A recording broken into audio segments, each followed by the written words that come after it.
Next sum 6 0.2 0.22 0.222 0.2222 4 times 2 okay. तो यहाँ पर हमें फर्स्ट टर्म दिया गया है 0.2, सेकंड टर्म यहाँ पर हमें दिया गया है 0.22, third term 0.3 times 2 and fourth term यहाँ पर हमें दिया गया है 4 टाइम्स 2। ओके, तो चलो डिफरेंस यहाँ पर हम फाइंड करते हैं। t2 minus t1 is equal to 0.22 minus 0.2। तो यहाँ पर हम देख सकते हैं मोस्ट इंपॉर्टेंट पॉइंट यही है कि यहाँ पर पॉइंट के बाद 2 डिजिट है, तो यहाँ पर पॉइंट के बाद 2 डिजिट होने चाहिए, ओनली 1 डिजिट है, तो यहाँ पर हमें 1 डिजिट 0 रख देना है। यानी कि 22 में से हम 20 लेस करते हैं तो हमें यहाँ पर 0.2 डिफरेंस मिलता है। Okay, next t3 minus t2 is equal to 0.222 minus 0.22।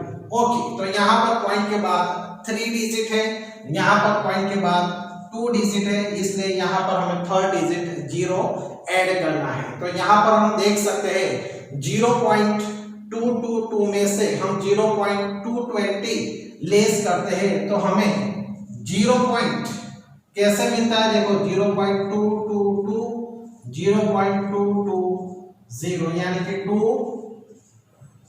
इस तरीके से हमें 0.002 यहाँ पर हमें आंसर मिलता है। तो एक बार यहाँ पर भी हम देख लेते हैं 0.22 और 0.20 तो 200, तो यहाँ पर हमने गलत लिखा था। ओके, यहाँ पर हमें लिखना होता है 0.02, यहाँ पर हमें लिखना था, तो ऐसी मिस्टेक हो सकती है, इसलिए हो सके तो ये प्रोसेस आपको कर देना है। Okay, next t4 minus t3, यहाँ पर ही आप देख सकते हैं कि इन दो जो डिफरेंस हमें मिलता है वो सेम नहीं है, इसलिए हमें आगे प्रोसेस करने की जरूरत नहीं है। तो यहाँ पर हम लिख सकते हैं t3 minus t2 does not is equal to t2 minus t1, that is thus the given numbers are not in an arithmetic progression। इसलिए हमें आगे जो 3 टर्म्स फाइंड करने हैं वो हम नहीं कर सकते क्योंकि डिफरेंस यहाँ पर अलग अलग है, इसलिए। ओके, नेक्स्ट 7, तो यहाँ पर हमें फर्स्ट टर्म दिया गया है, first term is equal to 0, second term is equal to -4, third term is equal to -8 and fourth term is equal to -12 यहाँ पर हमें दिया गया है। तो चलो डिफरेंस फाइंड करते हैं। तो t2 minus t1 is equal to -4 minus 0, तो यहाँ पर हमें डिफरेंस -4 मिलता है। t3 minus t2 is equal to -8 minus 4, तो यहाँ पर हम देख सकते हैं -8 माइनस इंटू माइनस पॉजिटिव 4 हो जाते हैं, यानी कि यहाँ पर हमें डिफरेंस 8 में से 4 लेस करते हैं क्योंकि पॉजिटिव नेगेटिव है, यानी कि डिफरेंस करना है तो 8 में से 4 लेस करते हैं तो हमें -4 बिग डिजिट के साइन है, इसलिए -4 यहाँ पर हमें मिलता है। t4 minus t3 is equal to -12 -8, तो -12 प्लस 8 इज इक्वल टू, यहाँ पर भी हमें डिफरेंस से मिलता है, इसलिए यहाँ पर हम लिख सकते हैं 10 the given numbers are in an arithmetic progression। तो चलो अब हमें एक्स्ट्रा 3 टर्म्स यहाँ पर फाइंड करने होंगे। तो t5 is equal to a plus 4d, तो यहाँ पर फर्स्ट टर्म यहाँ हमारा 0 है, और डिफरेंस यहाँ पर हमारा -4 है। तो 0 प्लस -16, तो यहाँ पर हमें -16, यहाँ पर हमें फिफ्थ टर्म यहाँ पर मिलता है। Six term a plus 5d, तो 0 प्लस -4, तो 0 प्लस -20, तो यहाँ पर हमें -20, सिक्स टर्म यहाँ पर हमें मिलता है। Seven term a plus 6d, तो 0 प्लस 6 इंटू -4, 0 प्लस -24, यानी कि यहाँ पर हमें 6 जो सेवंथ टर्म है वो यहाँ पर हमें -24 यहाँ पर हमें मिलता है। Okay, next 8। तो यहाँ पर हम देख सकते हैं कि यहाँ पर हमें सब टर्म जो दिए गए हैं वो सभी टर्म्स हमें -1/2 दिए गए हैं, यानी कि यहाँ पर हम जो फिक्स नंबर जो हमें ऐड करना है वो यहाँ पर फिक्स नंबर यहाँ पर हम ऐड जो करते हैं वो 0 है, जिससे हमें सेम टू सेम वही नंबर हमें मिलने वाले हैं। तो यहाँ पर हमें डिफरेंस भी -1/2 मिलता है, और जो हमें एक्स्ट्रा जो यहाँ पर हमें टर्म्स फाइंड करने हैं वो सभी टर्म्स यहाँ पर हमें -1/2 ही मिलते हैं। ओके, लेकिन यहाँ पर हमें मेथड्स दिखानी है, इसलिए सेम टू सेम प्रोसेस हमने जो आगे के सम में किया है वही यहाँ पर हमें करना है।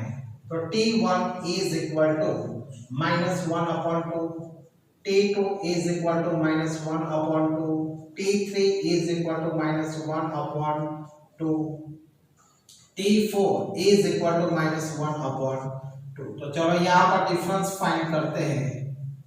तो t2 माइनस t1 -1/2 -1/2, यानी कि यहाँ पर हमें -1/2 प्लस 1/2, यानी कि जो डिफरेंस मिलता है वो यहाँ पर हमें 0 मिलता है। उसी तरह से t3 माइनस t2, तो -1/2 -1/2, तो यहाँ पर जो डिफरेंस मिलता है वो हमें 0 ही मिलता है। t4 minus t3 is equal to -1/2 -1/2, तो यहाँ पर भी हमें डिफरेंस 0 मिलता है। ओके, तो यहाँ पर हमें डिफरेंस 0 मिलता है, इसलिए यहाँ पर हमें जो एक्स्ट्रा 3 टर्म्स है वो भी यहाँ पर हमें फाइंड करने पड़ेंगे।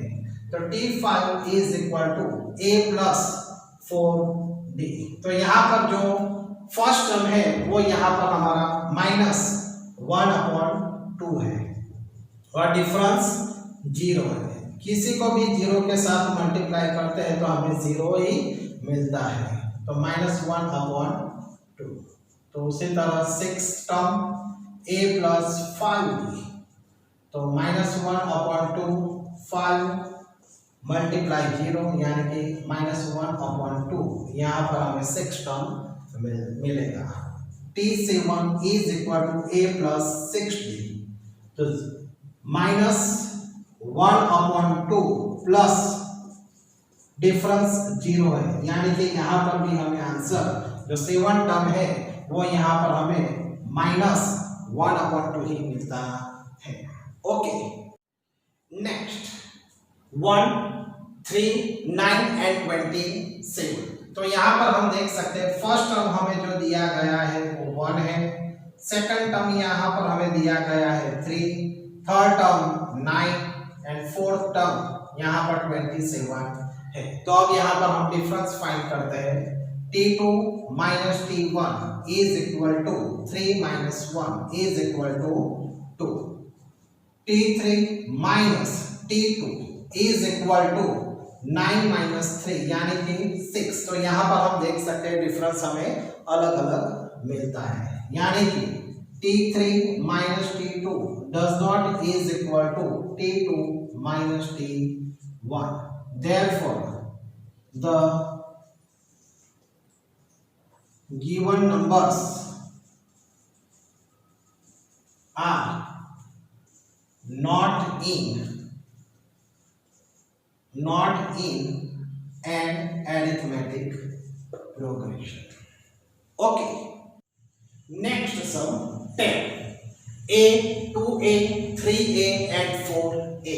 तो यहाँ पर हमें फर्स्ट टर्म दिया गया है a, सेकंड टर्म दिया गया है 2a, third term 3a and fourth term यहाँ पर हमें 4a दिया गया है। तो अब हमें यहाँ पर डिफरेंस फाइंड करना है।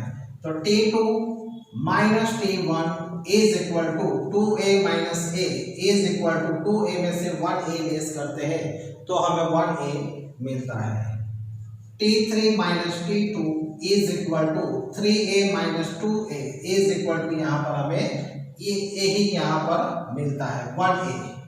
t4 minus t3 is equal to 4a में से हम 3a लेस करते हैं तो यहाँ पर हमें a मिलता है, यानी कि यहाँ पर हमें डिफरेंस सेम मिलता है। Therefore, thus the given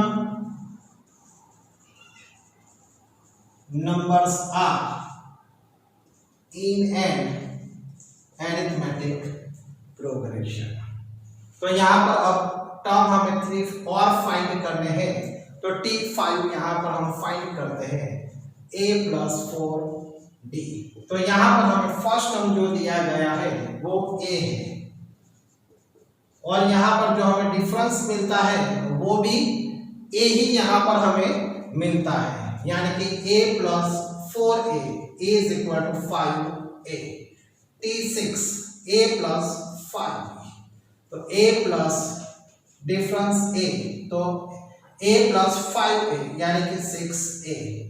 t7 a plus 6d, तो a प्लस d की जगह पर हमें a रखना है, तो a प्लस 6a यानी कि 7a यहाँ पर हमें मिलता है। तो इस तरीके से यहाँ पर हमें ये सम हमें सॉल्व करना था।